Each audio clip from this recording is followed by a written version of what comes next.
Assalamualaikum warahmatullahi wabarakatuh. Berjumpa kembali pada pembelajaran IPA. Kali ini kita akan membahas tentang zat adiktif. Tujuan pembelajaran pada materi zat adiktif adalah untuk mengidentifikasi zat adiktif dan penyalahgunaannya dalam kehidupan. Zat adiktif adalah zat-zat yang bila dikonsumsi dapat menyebabkan ketergantungan atau adiksi. Jenis-jenis zat adiktif ada 3 macam. Yang pertama narkotika, kedua psikotropika, dan yang ketiga zat psikoaktif.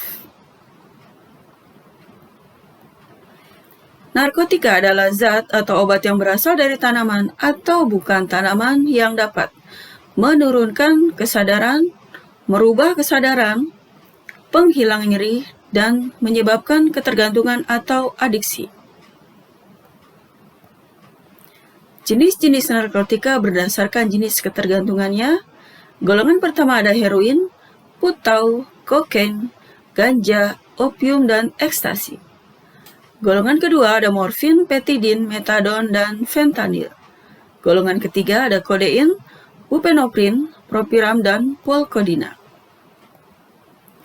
Narkotika golongan 1 berpotensi tinggi menyebabkan ketergantungan, hanya digunakan untuk perkembangan ilmu pengetahuan dan tidak digunakan dalam terapi pengobatan. Contohnya terdapat pada daun koka, daun ganja, ekstasi, opium, dan putau. Ganja berasal dari tanaman ganja atau cannabis sativa.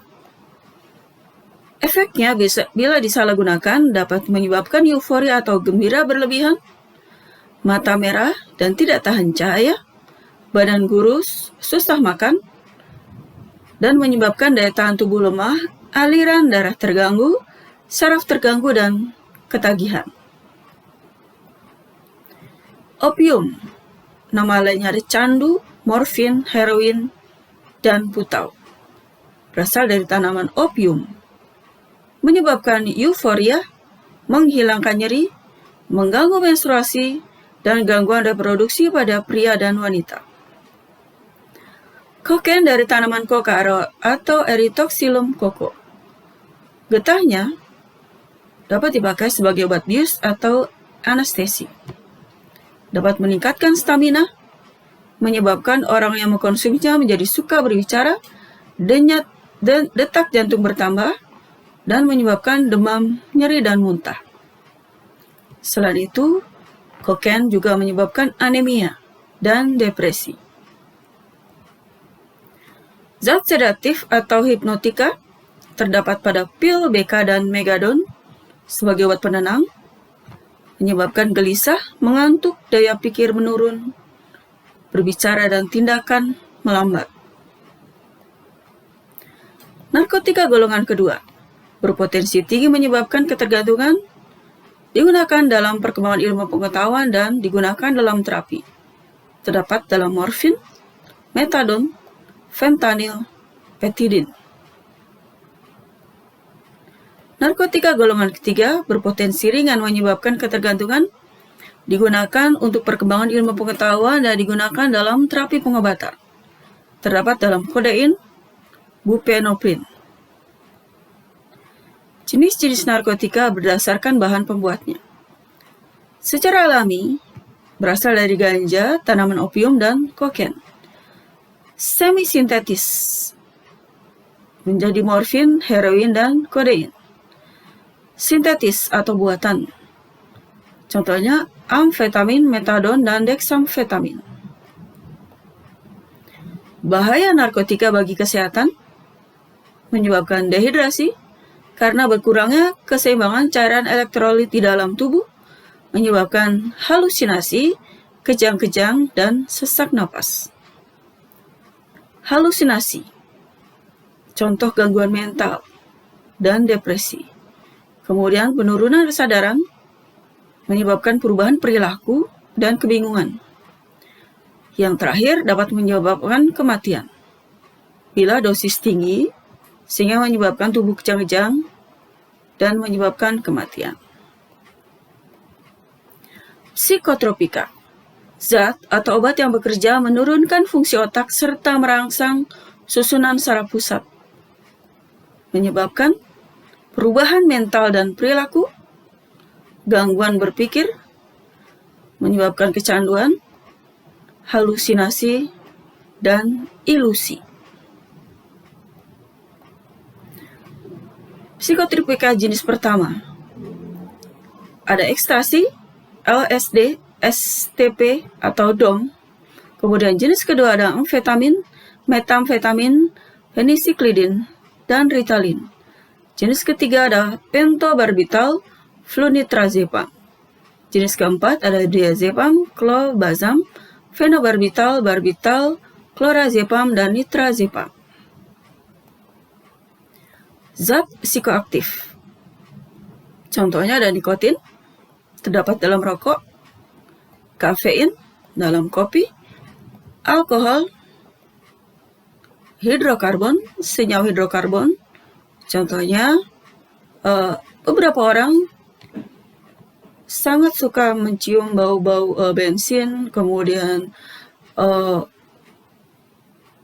pertamax, dan bahan bakar yang lain yang berasal dari senyawa hidrokarbon. Kemudian anestetik, contohnya gas atau uap yang dikeluarkan dari beberapa lem. Rokok, kandungan rokok sangat banyak sekali sehingga dapat membahayakan orang yang mengkonsumsinya. Contoh, ada hidrogen cyanida, merupakan racun yang dipakai pada hukuman mati. Amonia pada pembersih lantai, kemudian toluene, pelarut industri, racun arsenik atau racun semut, kemudian ada vinil klorida. Vinil klorida itu pada bahan filternya ya, terus dipakai sebagai bahan PVC, kemudian karbon monoksida atau gas knalpot, kadmium bahan aki mobil, metanol bahan bakar roket, dan aseton pada penghapus cat. Nikotin berasal dari tanaman tembakau. Efek yang meningkatkan tekanan darah dan denyut jantung, bersifat sebagai karsinogenik atau menyebabkan kanker, emfisema, gangguan pada penyerapan oksigen di paru-paru, jantung koroner karena asapnya menyebabkan penyempitan pembuluh darah pada jantung, kemudian gangguan alat reproduksi. Alkohol menyebabkan penurunan fungsi otak, hati atau hepar mengalami perlemakan atau pengerasan, kemudian melukai dinding lambung, bersifat karsinogenik pada tubuh, antara lain kanker usus besar. Kemudian dapat menurunkan fungsi jantung dan menyebabkan pankreas akan mengeluarkan racun yang sangat berbahaya bagi tubuh. Alkohol golongan C, kadarnya 20% sampai 45%, terdapat pada whisky, vodka, dan tequila. Alkohol golongan B, kadarnya 5% sampai 10%, terdapat pada minuman anggur, soju, kemudian di beberapa daerah ada tuak, ciu, dan sebagainya. Alkohol golongan A, kadar alkoholnya ada 1% sampai 5%, terdapat dalam bir,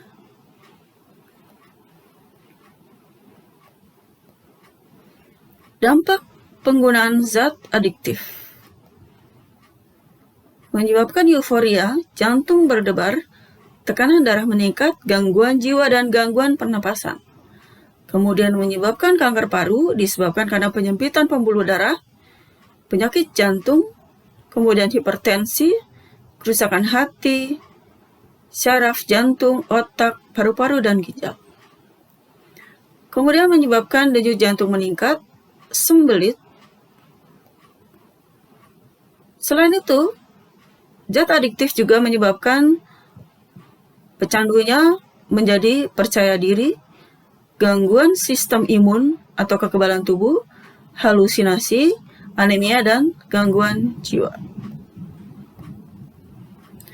Upaya yang dilakukan untuk menghindari bahaya narkoba dan psikotropika. Yang pertama, terampil mengatasi masalah dan mengambil keputusan, memilih pergaulan yang baik, dan menerapkan pola hidup sehat. Kedua, mengenal diri sendiri, meningkatkan harga diri, dan meningkatkan rasa percaya diri. Ketiga, melakukan kegiatan positif, berkomunikasi dengan baik, dan memperkuat iman kepada Tuhan. Demikian materi zat adiktif. Semoga bisa membantu kalian dalam pembelajaran jarak jauh. Selalu menjaga kesehatan, menerapkan pola hidup sehat. Assalamualaikum warahmatullahi wabarakatuh.